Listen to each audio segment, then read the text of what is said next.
Good evening students. हम लोग अपना टॉपिक शुरू करेंगे बेटे, जो हम लोगों ने कल अधूरा छोड़ दिया था, टाटो मैराथन। मैंने कहा था लंबा टॉपिक है, 2-1 वीडियो लगेंगे इसमें। तो देखिए, कल के बारे में थोड़ी सी बातें बताता हूं और उसके बाद आगे की जानकारी दूंगा। तो कल मैंने क्या बताया था टाटो मैराथन के लिए? 2 कंडीशन, कंपाउंड का structure X double bond Y single bond Z होना चाहिए, Z से कम एक हाइड्रोजन एटम लगी हुई होनी चाहिए और ZsP3 हाइब्रिडाइज्ड होना चाहिए। ये पहली कंडीशन। दूसरी कंडीशन मैंने आप लोगों को क्या बताई थी? X, Y या Z इनमें से कोई एक एटम कार्बन से ज्यादा इलेक्ट्रोनेगेटिव होना चाहिए और वो ऑक्सीजन हो सकता है या वो क्या हो सकता है? नाइट्रोजन। जनरली अधिकतर यही पर देखा गया है। एक एग्जांपल दिया था मैंने आप लोगों को, वो भी बता रहा हूं आप लोगों को बेटे। ये कौन सा फॉर्म है? इस कंपाउंड का कॉमन नेम एसिटल्डिहाइड। यही एग्जांपल मैंने दिया था कल आपको। और ये किसमें चेंज हो रहा है? ये चेंज हो रहा है बेटे विनाइल एल्कोहल।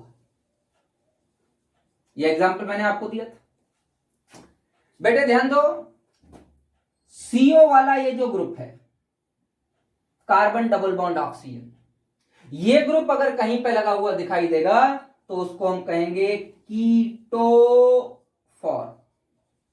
वर्ड पे ध्यान देना, कीटो, कीटोन नहीं, कीटो फॉर्म। और कार्बन डबल बॉन्ड कार्बन से OH ग्रुप लगा हुआ दिखाई देगा तो उसे हम कहेंगे बेटे इनॉल फॉर्म। मेरी बात समझ में? अब जरा इसको देखते हैं। यहां क्या है? X double bond Y single bond Z। कल भी समझाया था ये मैंने आप लोगों को। तो X double bond Y single bond Z इधर हाइड्रोजन तो हो नहीं सकता, तो ZsP3 हाइब्रिडाइज्ड ये वाला कार्बन है और इस कार्बन पर 3 हाइड्रोजन एटम लगी हैं, मुझे तो एक ही चाहिए। इस सिस्टम का मैंने नाम क्या बताया था आपको? इस सिस्टम का नाम मैंने बताया था ट्रायड सिस्टम। बेटे देखो, अभी हम ट्रायड की बात कर रहे हैं। हमारे पास और भी सिस्टम है, डायड सिस्टम है, टेट्राड सिस्टम है, लेकिन अभी हम सिर्फ ट्रायड सिस्टम की बात कर रहे हैं और ये सिस्टम काफी इंपॉर्टेंट है, इसलिए ध्यान से समझिए इसको। बात बाकी डायड वाले, टेट्राड वाले काफी आसानी से हो जाएंगे आपसे, अगर ये आपसे हो गया तो। देखिए, तो ये वाला फॉर्म कीटो फॉर्म है। यहां X double bond Y single bond Z का स्ट्रक्चर है। Z पर ZsP3 हाइब्रिडाइज्ड है, उस पर एक हाइड्रोजन एटम है। जरा मैं मैकेनिज्म के बारे में थोड़ा सा बताऊंगा बेटा, ध्यान दीजिएगा। इसको मैं गोले को मिटाए दे रहा हूं। ये हाइड्रोजन यहां से निकलेगी और ये बॉन्ड यहां ब्रेक डाउन होगा। ऐसा क्यों होगा? ऐसा इसलिए होगा बेटे क्योंकि ये जो CHO ग्रुप है आपका, ये CHO group strong -I create कर रहा है, स्ट्रॉन्ग -I। और आप जानते हो कि अगर -I क्रिएट करने वाला ग्रुप कहीं पर भी डेवलप्ड है तो उसके बगल वाला मतलब अल्फा कार्बन एसिडिक हो जाएगा।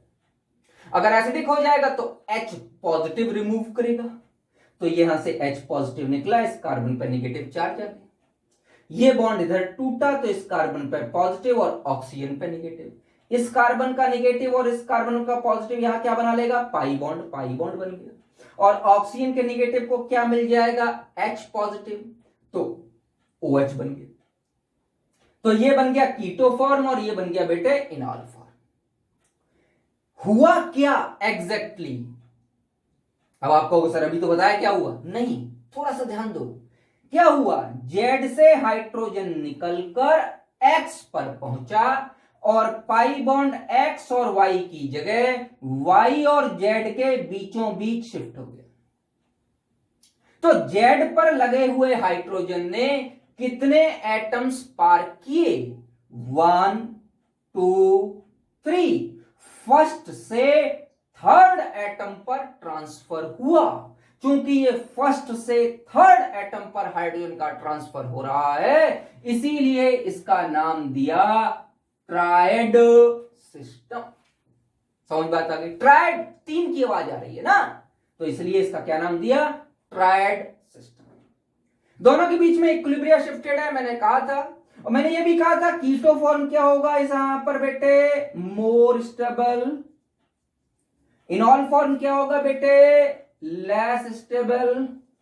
क्या बताया था, मैंने कहा था मोर देन 99% कीटो फॉर्म ही मिलेगा।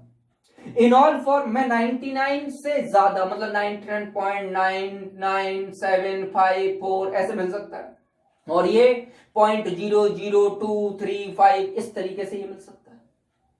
इसका मतलब इनॉल फॉर्म बहुत कम क्वांटिटी में बनेगा।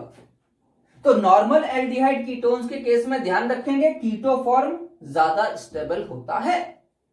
अभी एक मैं सीरीज भी लिखाऊंगा थोड़ी देर बाद, लेकिन वो मैकेनिज्म के बाद थोड़ी सी बात करते हैं। तो यहां पर बात यह है कि पूरा का पूरा इक्विलिब्रिया बैकवर्ड डायरेक्शन में शिफ्ट हो जाएगा। रिएक्शन इस तरीके से लिखी हुई है, कहने का मतलब इनॉल फॉर्म की फॉर्मेशन जो होगी वो बहुत कम अमाउंट में होगी, लेकिन होगी तो। इसका मतलब बेटे कीटो से इनॉल बन रहा है। तो अगर कीटो से इनॉल बन रहा है तो इस प्रोसेस का नाम है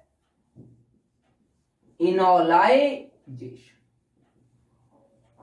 तो मैं ये कह सकता हूं कि इस केस में जो इनॉलाइजेशन है उसकी क्वांटिटी काफी कम है। अगर इनॉलाइजेशन काफी कम है इसलिए इनॉल फॉर्म की परसेंटेज काफी कम है। तो एक बात तो आती है ना कि अगर ये कंपाउंड स्टेबल था तो इनॉलाइजेशन हुआ ही क्यों? क्या इनॉलाइजेशन अपने आप हो रहा है? नहीं बेटे, अपने आप नहीं हो रहा। इनॉलाइजेशन या तो एसिडिक मीडियम में हो रहा है या इनॉलाइजेशन बेसिक मीडियम में हो रहा है। देखो बेटे, मैं कह सकता हूं आइदर इन बेसिक मीडियम और in acidic medium. Basic medium के लिए OH नेगेटिव और एसिडिक मीडियम के लिए H पॉजिटिव। या तो बेसिक मीडियम में इनॉलाइजेशन हो रहा है या एसिडिक मीडियम में इनॉलाइजेशन हो रहा है। तो यहां तो आप कहोगे सर आपने एसिड बेस कोई लगाया नहीं। बेटा यहां पे मैंने सिर्फ इतना समझाया कि इसको ट्रायड सिस्टम क्यों कहा जाता है। ट्रायड मतलब जेड फर्स्ट, अपने पोजीशन को फर्स्ट मानो तो 1 2 3, जेड से हाइड्रोजन निकल के एक्स पर पहुंचा तो ट्रायड।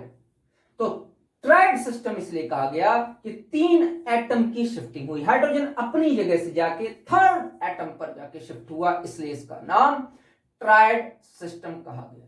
अब बेटे मैंने एसिडिक और बेसिक दोनों मीडियम्स में मैं आपको इसकी मैकेनिज्म करके दिखाता हूं, आपको बहुत अच्छा लगेगा। ध्यान से देखिए, मैं इसको हटा रहा हूं, ठीक है।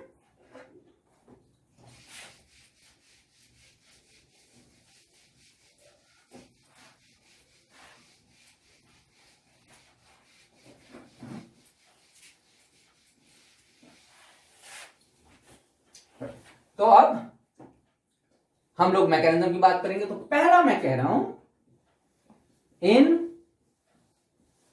Basic medium. कौन सा मीडियम लिया बेटा मैंने? Basic medium. देखिए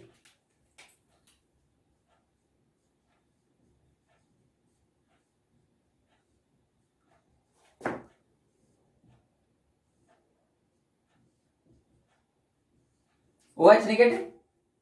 क्या बताया मैंने आपको? CHO में कौन सा ग्रुप इफेक्ट है? Strong -I। बगल वाला जो अल्फा कार्बन है एसिडिक हो जाएगा, हाइड्रोजन रिमूव होगी, -HOH मतलब H2O। लेकिन H2O को मैंने HOH आपके समझाने के लिए लिखा है क्योंकि वास्तविकता में ये कोई पानी नहीं निकल रहा, ये HN और OH का कपल है जो कि आपको जब जरूरत होगी तो रिएक्शन मैकेनिज्म में आगे HN या OH जो है आपको दे देगा। देखते हैं आगे क्या हो जाएगा। CH2 पे negative, single bond C, double bond O, single bond H। बेटा अगर आपको एल्डोल कंडेंसेशन याद आ रही हो तो ये जो आयन बना इसका नाम है इनोलेट आयन। इस आयन का क्या नाम बेटे?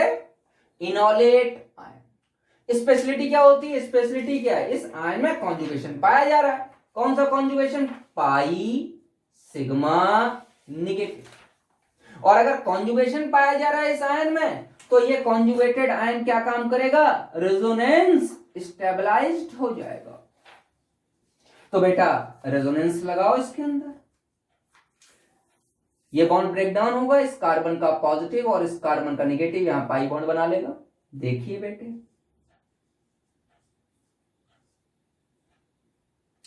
और इस ऑक्सीजन के ऊपर क्या आ जाएगा बेटा, नेगेटिव चार्ज आ जाएगा, और यहां क्या आ जाएगा, H।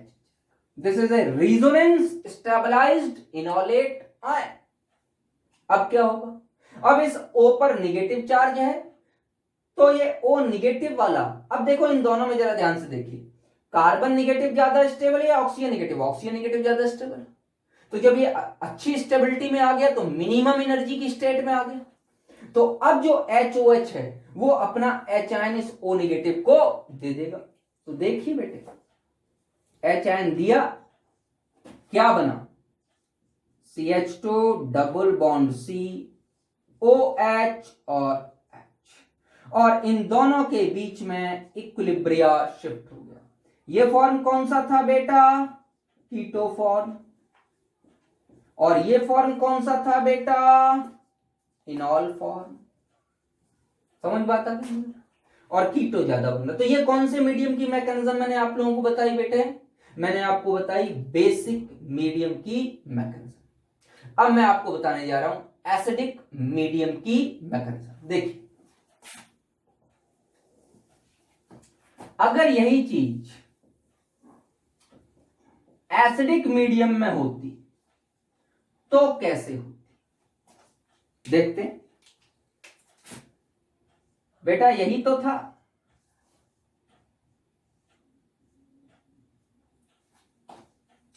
एसिडिक मीडियम में क्या होगा बेटा,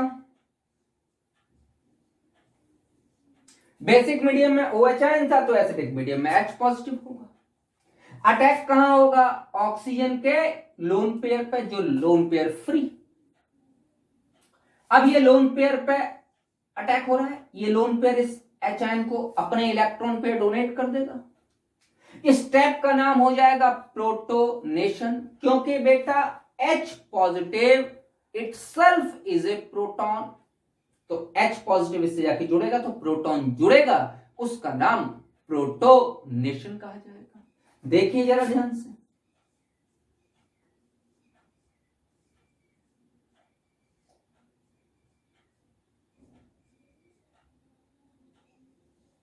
पॉजिटिव चार्ज आ जाएगा। अब ऑक्सीजन तो पॉजिटिव चार्ज बियर करेगा नहीं, क्योंकि ऑक्सीजन पर आया हुआ पॉजिटिव चार्ज अनस्टेबिलिटी डेवलप करेगा। तो यहां पर एक रेजोनेंस आपको दिखाई दे रहा है, ध्यान दो। ये बॉन्ड ऐसे ब्रेक डाउन हो जाए तो CH3 सिंगल बॉन्ड से OH, इस कार्बन पर पॉजिटिव और यहां से H। टू गेट स्टेबलाइज्ड, ये जो CH3 का हाइड्रोजन है ये एसिडिक होकर ये बॉन्ड यहां से ब्रेक डाउन होगा। जैसे ही ब्रेक डाउन करेगा ये यहां पहुंच जाएगा, और बेटे क्या बन जाएगा,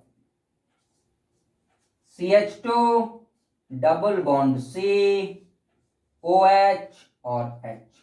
और बेटा इसके और इसके बीच में एक इक्विलिब्रिया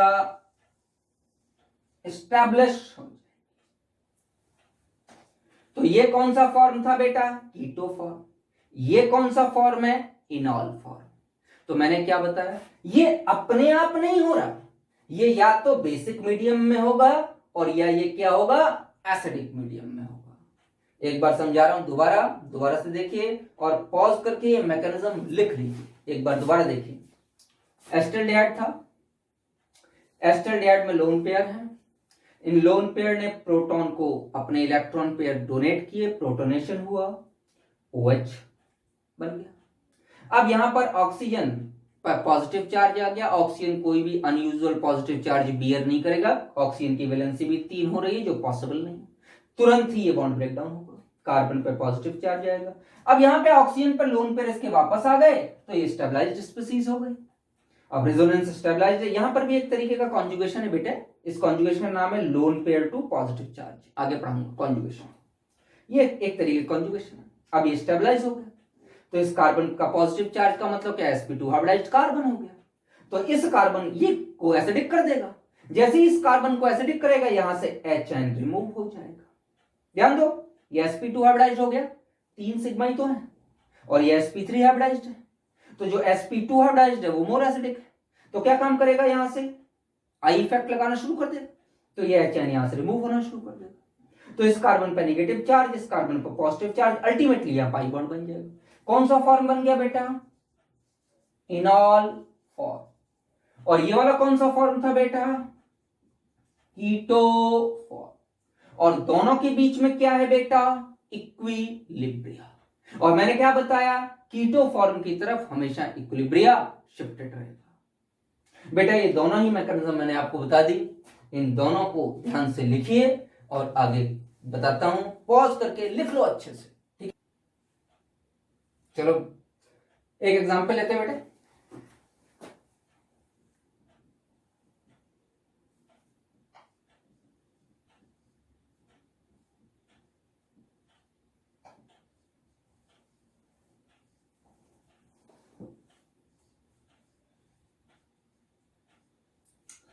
कल आपके एग्जाम्पल्स में एग्जाम्पल था जिसमें मैंने पूछा था किस किस में टाटोमेरिज्म होगी। चलिए आगे की बात करते हैं। इसका नाम है एसिटो एसिटिक एस्टर। मैंने कहा था कि एसिड्स और एसिड डेरिवेटिव्स में एमाइड को छोड़कर, ध्यान रखिएगा, एसिड्स और एसिड डेरिवेटिव्स में एमाइड को छोड़कर कोई भी टाटोमेरिज्म शो करने की कैपेबिलिटी नहीं रखते। तो सीधी सीधी बात है, इस ईस्टर के में तो टाटोमेरिज्म होने नहीं। और मैंने कल ये भी आप लोगों को बताया था कि ये CH2 है। दोबारा बता रहा हूं, समझिए, ये CH2 इधर से कार्बन डबल बॉन्ड ऑक्सीजन और इधर से कार्बन डबल बॉन्ड ऑक्सीजन, मतलब sp2 हाइब्रिडाइज्ड कार्बन और sp2 हाइब्रिडाइज्ड कार्बन, या दोनों तरफ स्ट्रॉन्ग माइनस आई, सारी बातें की। जब CH2 ग्रुप दो दो तरफ से स्ट्रॉन्ग माइनस आई से घिरा हो तो इस तरीके के CH2 ग्रुप को कहते हैं एक्टिव मिथाइलिन ग्रुप। और ये जो एक्टिव मिथाइलिन ग्रुप होता है ये हाईली एसिडिक होता है। कहने का मतलब प्रोटॉन आसानी से रिलीज करेगा। इसका मतलब ये हो गया बेटे कि अगर हम लोग यहां पे टाटोमेरिज्म की बात करेंगे तो X डबल बॉन्ड Y और Z इसी को लेंगे, Z इसको नहीं लेंगे, इसको इसलिए नहीं लेंगे क्योंकि ये लेस एसिडिक है और ये मोर एसिडिक है। तो जहां से आसानी से हाइड्रोजन रिमूव हो जाए वहां उसको ही Z लिया जाएगा, और ये Z sp3 भी है तो कोई प्रॉब्लम नहीं। तो पहले कंडीशन फुलफिल हो गई, X double bond Y single bond Z, और दूसरी भी कंडीशन फुलफिल हो गई कि ये जो X है ये कार्बन से ज्यादा इलेक्ट्रोनेगेटिव, कोई एक होना चाहिए कार्बन ज्यादा इलेक्ट्रोनेगेटिव। अब कुछ बच्चे ये भी सोच रहे होंगे सर आपने इसको क्यों नहीं लिया। बेटे मैंने अभी अभी आपको बताया ये ग्रुप कौन सा ग्रुप है, ये ग्रुप बेटा ईस्टर है, ईस्टर को नहीं लेंगे। समझ पाता गई नहीं अभी। तो ये वाला, अब इसमें टाटोमेरिज्म कैसे होगी थोड़ा सा ध्यान दो और किस तरीके से आगे बढ़ेंगे बताता हूं। वेरी इंटरेस्टिंग केस है एसिटो एसिटिक ईस्टर। चलिए मैं आगे करके दिखाता हूं। यहां पर मैं बना देता हूं आपके लिए बेटे ट्रिकी गेम जो मैंने आप लोगों को अभी सिखाया कि Z से हाइड्रोजन X पर ट्रांसफर होगी और Y और Z के बीच में डबल बॉन्ड बन जाए, क्योंकि हर जगह इतनी बड़ी मैकेनिज्म तो कराओगे नहीं, मैकेनिज्म तो मैंने करा दिया आपको लेकिन हर जगह थोड़ी कराओगे। तो ट्रिकी गेम क्या है, Z से हाइड्रोजन X पर ट्रांसफर होगी और Y और Z के बीच में डबल बॉन्ड बन जाएगा। ठीक है, बनाओ। डबल सॉरी क्या बन जाएगा, OH double bond CH, single bond COO, C2H5। और थोड़ी बहुत बॉन्डिंग करके दिखानी है तो दिखा दो। एक हाइड्रोजन यहां से हटा दो, मैं इस जेड को भी अभी यहां से हटा दे रहा हूं। समझ बात आ रही नहीं आ रही? थोड़ा सा आपको समझने में आसानी होगी। क्या हुआ, ये जो एसिडिक हाइड्रोजन थी ये रिमूव हुई और ये बॉन्ड गया। तो इस कार्बन पे नेगेटिव चार्ज, इस कार्बन पे पॉजिटिव चार्ज, यहां डबल बॉन्ड आ गया और ऑक्सीजन नेगेटिव से H जुड़ गया। हुआ क्या, एसिडिक मीडियम में या बेसिक मीडियम।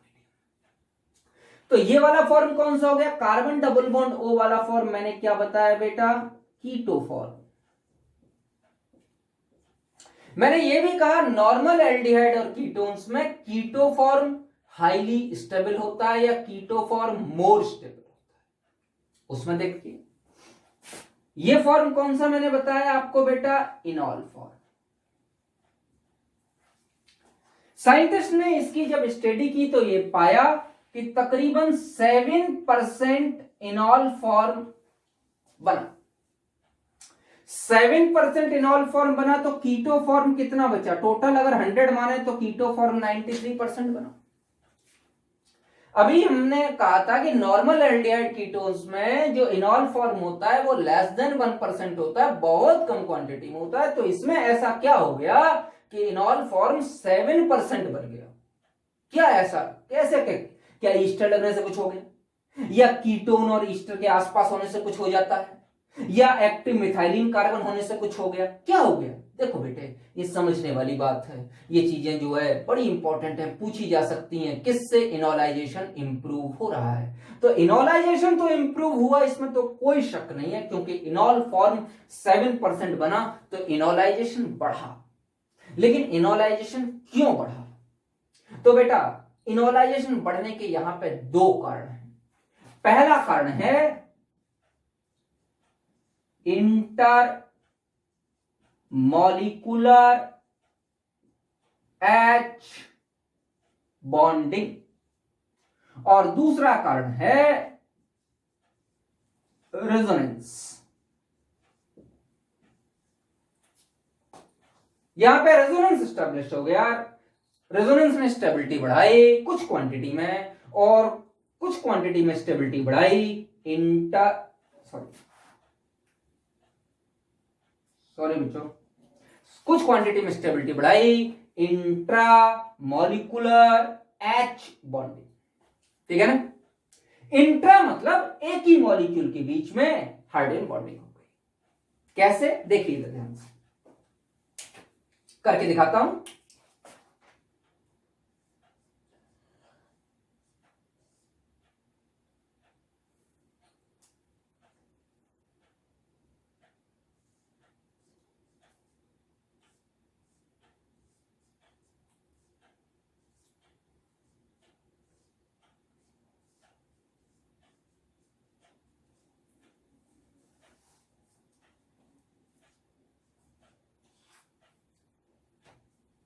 देखिए ये स्ट्रक्चर वही बना हुआ है, बना हुआ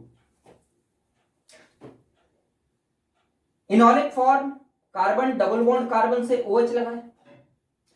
ईस्टर वाला जो कार्बन डबल बॉन्ड ऑक्सीजन वाला ग्रुप है उसके साथ इस हाइड्रोजन और इस ऑक्सीजन के बीच में इंट्रा मॉलिक्यूलर क्या बन गया, intra molecular H bonding. Intra molecular H bonding बन गई। अब इस इंट्रा मॉलिक्यूलर H बॉन्डिंग की वजह से स्टेबिलिटी बढ़ गई। बेटा कुछ और याद आ रहा है? बिल्कुल सही, ध्यान दो। 1 2 3 4 5 6 H बॉन्डिंग बनने के बाद जो रिंग बनी वो रिंग 6 मेंबर्ड है। इसका मतलब कि इंट्रामोलिकुलर H बॉन्डिंग एक किलेट इफेक्ट भी डेवलप कर रही है। आपको मालूम होना चाहिए 5 मेंबर्ड और 6 मेंबर्ड की रिंग्स जो होती हैं वो हाईली स्टेबल होती हैं। याद रखिए इस चीज को, 5 मेंबर या 6 मेंबर की अगर कहीं पर भी रिंग बनेगी तो वो हाईली स्टेबल बनेगी। हाईली स्टेबल बनेगी तो क्या ये 6 मेंबर की रिंग है? हाँ, किलेट की फॉर्मेशन हो रही है, इंट्रामोलिकुलर एच बॉन्डिंग बन रही है। लेकिन मैंने एक चीज और बताई, इंट्रामोलिकुलर एच बॉन्डिंग के साथ क्या हो रहा है, रेजोनेंस भी हो रहा है, रेजोनेंस स्टेबलाइजेशन डेवलप हो रहा है। तो हो रहा है क्या, करके देखते हैं। देखो बेटे, ये लोन पेयर है, जी हाँ। तो क्या कोई कॉन्जुगेशन दिखाई दे रहा है? हाँ, लोन पेयर सिग्मा पाई कैसे बनेगा, देखिए ये लोन पेयर इधर ट्रांसफर हो जाएगा और ये बॉन्ड इधर ट्रांसफर हो जाएगा। करके दिखाओ, देखो बेटे, ये SEH3 C double bond O से H, इस पर आ गया पॉजिटिव, यहां आ गया बेटा CH, इस पर आ गया बेटा निगेटिव, यहां आ गया बेटा C double bond O C2H5। और स्ट्रक्चर्स बन जाएंगे इसके, नहीं बन जाएंगे? कैसे? ये निगेटिव आगे जाएगा बेटा, ये बॉन्ड और आगे जाएगा, और भी स्ट्रक्चर्स इसके बन जाएंगे। तो कहने का सीधा सीधा मतलब है कि यहां पे इंट्रामोलिकुलर एच बॉन्डिंग हो रही है और यहां पे रेजोनेंस हो रहा है। क्योंकि रेजोनेंस और इंट्रामोलिकुलर एच बॉन्डिंग दोनों ही इसकी स्टेबिलिटी बढ़ा रहे हैं, इसीलिए द इनोलाइजेशन इज इंक्रीज्ड। तो मैं क्या कह सकता हूं, 10 इनोलाइजेशन इंक्रीजेस। क्या बताया मैंने? इनोलाइजेशन, इनोलाइजेशन मतलब इनॉल कंटेंट बढ़ेगा। तो क्या इनॉल कंटेंट बढ़ा? जी हाँ, नॉर्मल एल्डिहाइड कीटोन्स में जो इनॉल कंटेंट था वो लेस देन 1% था, लेकिन इसमें जो इनॉल कंटेंट है वो 7% है। समझ बात आ रही नहीं आ रही? एक चीज और वेरी वेरी इंपॉर्टेंट, जो ये इनोलाइजेशन हो रहा है, ये जो बढ़ रहा है इनोलाइजेशन, ये तभी बढ़ सकता है बेटे जिसमें हमारा सॉल्वेंट बहुत बढ़िया हो। अब सॉल्वेंट बहुत बढ़िया, पानी डाल दूं क्या? नहीं नहीं नहीं नहीं, सॉल्वेंट बढ़िया का हमेशा मतलब पानी नहीं होता। देखो बेटे, ये जो 7% का इनॉल कंटेंट है, ये तभी पॉसिबल है व्हेन बेंजीन इज सॉल्वेंट। ऐसा क्यों, बता। ध्यान दो बेटे, इन वाटर इनॉल कंटेंट डिक्रीजेस। ये क्या हो गया?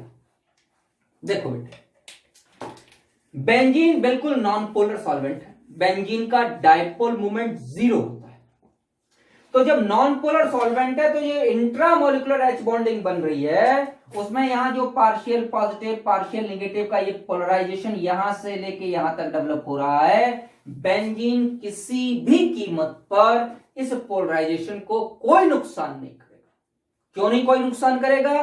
क्योंकि बेंजीन नॉन पोलर है और उसको इस पोलैरिटी से कोई लेना देना नहीं, क्योंकि वो दोबारा बना थोड़ा सकता है। लेकिन वाटर हाईली पोलर है, HOH, partial negative partial positive partial positive partial negative. अब यहां दो पार्शियल मत लगाओ, समझ लेना इसी चीज को, ध्यान दीजिए। यहां पर क्या है? वाटर हाईली पोलर सॉल्वेंट, ये क्या है? Non polar solvent. तो नॉन पोलर सॉल्वेंट में तो इनॉल कंटेंट बढ़ रहा है, तो पोलर सॉल्वेंट में ऐसा क्या हो गया कि इनॉल कंटेंट डिक्रीज कर गया। बेटे जहां कहीं वाटर प्रेजेंट होगा वो अपनी दादागिरी दिखाएगा। दादागिरी मतलब कि जब वाटर प्रेजेंट है तो हाइड्रोजन बॉन्डिंग विद वाटर होनी चाहिए, इंटरमॉलिकुलर नहीं होनी चाहिए। इसका मतलब सॉरी इंट्रामॉलिकुलर नहीं होनी चाहिए। इसका मतलब क्या है? इंट्रामॉलिकुलर हाइड्रोजन बॉन्डिंग को तोड़ देगा और इंटरमॉलिकुलर हाइड्रोजन बॉन्डिंग दोनों तरफ से करने लगेगा। जब वो इंटरमॉलिकुलर हाइड्रोजन बॉन्डिंग इधर से भी करने लगेगा, मतलब वाटर इस हाइड्रोजन बॉन्डिंग को तोड़ देगा और इस H और इस O के साथ अलग अलग वाटर मॉलिक्यूल अपनी H बॉन्डिंग बनाने लगेंगे। तो क्या होगा? चिलेशन इफेक्ट खत्म हो जाएगा, बिल्कुल खत्म हो जाएगा। जब चिलेशन इफेक्ट खत्म हो जाएगा, इंट्रामॉलिकुलर हाइड्रोजन बॉन्डिंग खत्म। अगर पानी डाल दिया तो इंट्रामॉलिकुलर H बॉन्डिंग खत्म, चिलेशन इफेक्ट खत्म, तो सिर्फ एक रेजोनेंस की थोड़ी सी सुविधा ही तो बच गई। इसका मतलब एक अच्छा खासा स्टेबिलिटी इंक्रीज करने वाला पार्ट हट गया, इसीलिए वाटर में इनॉल कंटेंट डिक्रीज करता। मतलब अगर वाटर डाल दिया तो इनॉल कंटेंट 7% नहीं मिलेगा। तो मैं इसको एक जनरलाइज्ड वे में ये बोलूंगा बेटे कि in the case of non polar solvents इनॉल content increases, और अगर पोलर सॉल्वेंट्स डाल देंगे तो इनॉल कंटेंट डिक्रीजेस। नॉर्मली जो आप लोगों के कोर्स में बताया गया है वो बेंजीन और वाटर का एग्जांपल लेके बताया गया है। मैंने बता दिया बेंजीन नॉन पोलर है, उसमें इनॉल कंटेंट 7% मिलेगा, और वाटर पोलर है तो वो इंट्रामॉलिक्यूलर हाइड्रोजन बॉन्डिंग तोड़ देगा, इंटरमॉलिक्यूलर हाइड्रोजन बॉन्डिंग बनाने लगेगा और इस चिलेशन इफेक्ट को खत्म कर देगा। इसलिए जो इनॉल कंटेंट है वो लगातार डिक्रीज करता जाएगा। बेटा इसको पॉज कर लीजिए और लिख लीजिए। हाँ तो बच्चों हम लोग एक नया कंपाउंड पढ़ेंगे। हमने अभी पढ़ा एसिटो एसिटिक ईस्टर। अब हम पढ़ने जा रहे हैं बीटा डाई कीटोन। ये एक फैमिली है। इसमें जो मैं एग्जाम्पल आपको आज समझाने जा रहा हूं उस एग्जाम्पल का नाम है एसिटाइल एसीटोन। डेराइव्ड नेम में एसिटाइल एसीटोन का मैंने आपको स्ट्रक्चर बताया था, तो चलिए बनाइए स्ट्रक्चर अपने आप।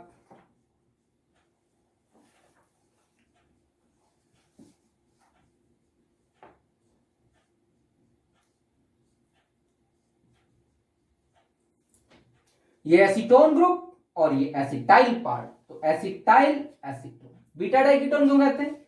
इस फंक्शन ग्रुप को ले लो तो ये अल्फा कार्बन और ये बीटा कार्बन, और इस फंक्शन ग्रुप को ले लो, दोनों फंक्शन ग्रुप कीटोन है तो इसको ले लो तो ये अल्फा कार्बन और ये बीटा कार्बन। तो दोनों बीटा कार्बन पर कीटोन ग्रुप लगा हुआ है, इसलिए इस फैमिली का नाम बीटा डाई कीटोन है। ठीक है बेटे, चलिए आगे बढ़े। इनॉल फॉर्म बन जाएगा इसका, जी हाँ इसका इनॉल फॉर्म बन जाएगा। ये फॉर्म कौन सा फॉर्म है बेटे? ये फॉर्म कीटो फॉर्म। तो इसका इनॉल फॉर्म बनाऊं, क्या ले लूं बताइए? X double bond Y single bond Z। Z इसको ही क्यों लिया, इसको क्यों नहीं लिया? क्योंकि बेटे ये कार्बन एक्टिव मिथाइलिन कार्बन। क्या मैं यहां से भी ले सकता था? बिल्कुल यहां से भी ले सकते थे, क्योंकि ये भी फॉर्म कीटो है ये भी फॉर्म कीटो है, तो कोई दिक्कत नहीं है, किसी एक तरफ से हम लोग ले लेते। चलिए क्या बना, यहां पे बन गया OH, ये double bond CH, single bond CO और सिंगल बॉन्ड CH3। ये भी बना बेटा इनॉल फॉर्म, और इन बेंजीन 72% के आसपास इनॉल कंटेंट पाया जाता है। इसमें क्या है? सेम भाई डायरेक्ट देख सकते हो, intramolecular H bonding and resonance. Intra molecular H bonding plus resonance. ये समझ में आ रहा? और रेजोनेंस का कौन सा बेटे?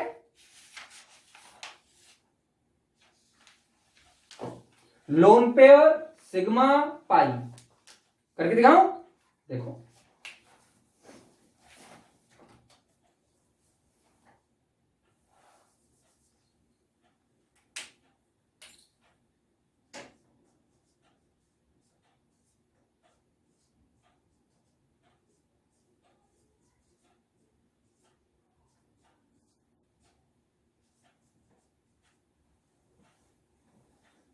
ये तो बन गया इंट्रा मॉलिक्यूलर H बॉन्डिंग। और रेजोनेंस स्टेबलाइजेशन, जी हाँ ये लोन पेयर है, ये बॉन्ड इधर ब्रेक डाउन होगा, ये बॉन्ड इधर ब्रेक डाउन होगा।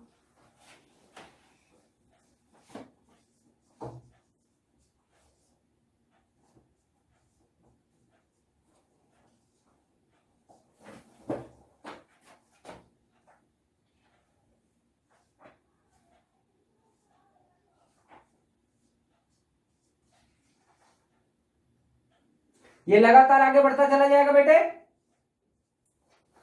और ये रीअरेंज हो जाएगा, H इस वाले पर आ जाएगा और यहां डबल बॉन्ड हो जाएगा। इसका मतलब इसका जो 1 2 3 4 5 6 कार्बन की जो रिंग बन रही है ये हाईली स्टेबल बन रही है।